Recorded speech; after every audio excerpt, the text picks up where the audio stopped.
Sadhanatai, green tea आणा माझा.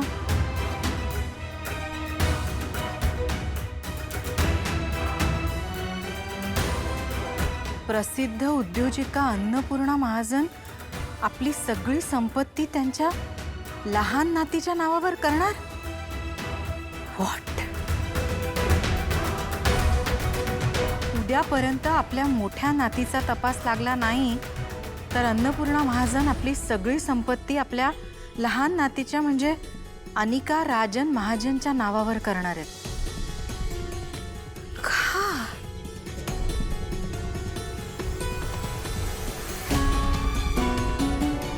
Madam, काय झालं? तुमचा चेहरा का असा पडलाय? तुम्हाला बरं वाटत नाहीये का? तुम्ही एवढं काळजीत का दिसताय?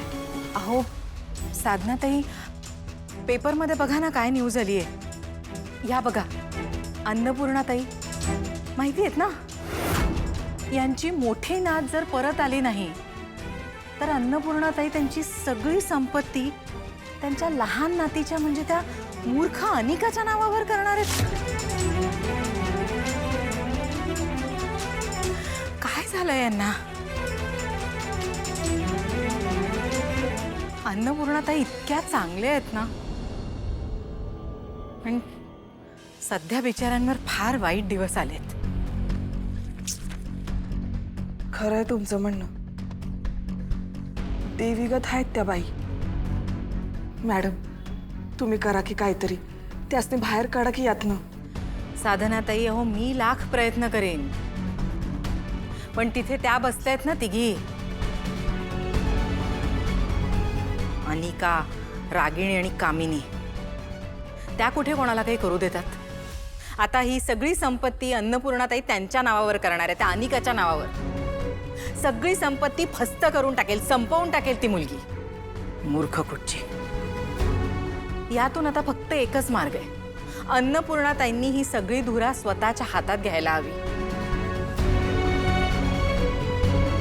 पण त्या काय करतील बिचाऱ्या? इतक्या आजारी आहेत ना, कोणीच काही करू शकत नाही. आपल्या हातात सध्या फक्त हे सगळं पाहत राहणे.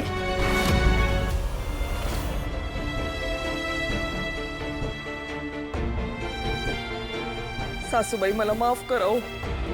तुमची नात जिद्दी आहे, ही तर याच शरत आहे. पण ना मी तिच्यापर्यंत पोहोचू शकतोय ना तुम्हाच हे सांगू शकतोय. देव कसली परीक्षा बघतोय आपली, कुणास ठाऊक. गौरी कुठे आहे माझी? अरे 4-5 दिवसाआधी मुंबईतच होती. मी भेटलोय तिला, पण पण अचानक माहित नाही ती कुठे गायब झाली. मला असं वाटतं ती गावी गेली असेल. हां, तुम्ही एक काम करा, तुम्ही गावी जाऊन तिचा शोध घ्या. ती तिथेच सापडेल तुम्हाला. आणि हे बघा, तिच्याबरोबर माझी मुलगी सुद्धा असेल. एकदा गौरी सापडली ना की मग त्या दोघी मला येऊन भेटतील. हां सर, तुम्ही मला जरा गौरी मॅडमचा फोटो पाठवता का? हो, मी पाठवतो लगेच फोटो. हां,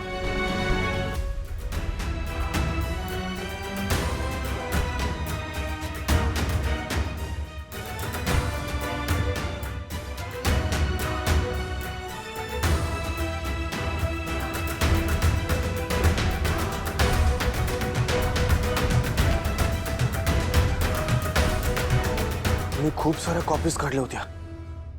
त्या कॉपीज गेल्या कुठे? थांबा, मी फोटो शोधून तुम्हाला पाठवतो. हां, माझ्या ड्रॉवरला कुठेतरी हात लावलेला दिसतोय.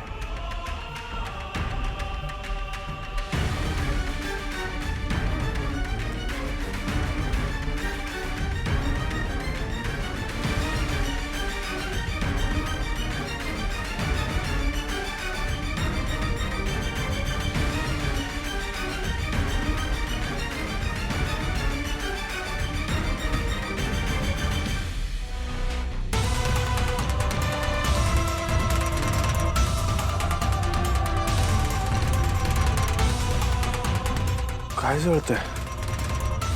काहीतरी जळण्याचा वास आहे. फायनली आता गौरीची कोणतीही आठवण किंवा वस्तू या घरात राहणार नाही.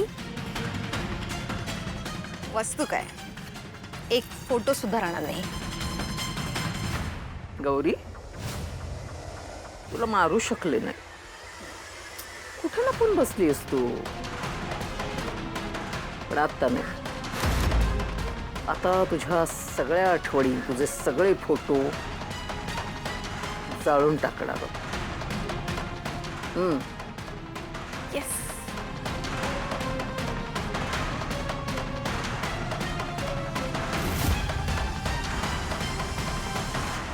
रागिणी, काय केलंस तू हे? काय केलं म्हणजे? तुला या बाईच्या आठवणी घरात हव्यात का? राजन, या बाईची एकही आठवण मी या घरात जिवंत राहून देणार नाही, कळलं? तुला लाज नाही वाटली असं वागताना? अगं माझ्या गौरीचे फोटो होते ते.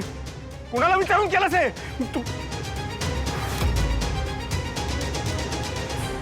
कोणाला विचारून म्हणून काय विचारतोस?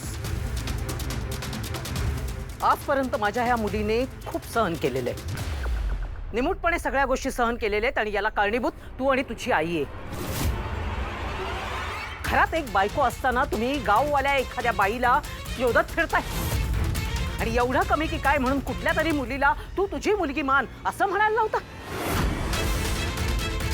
अरे म्हणूनच तुझी मुलगी आहे ना, तुला बाप नाही मानत आहे.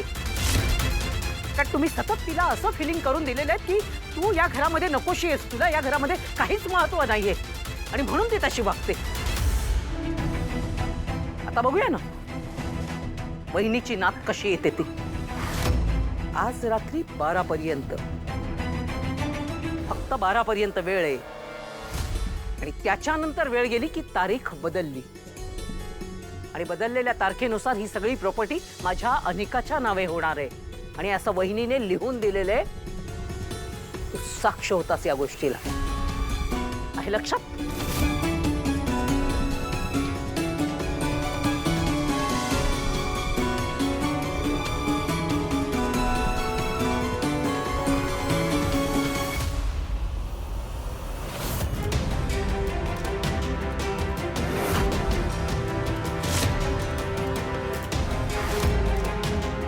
देवा देवा, अरे तुला हे सगळं बघवतं तरी कसं रे?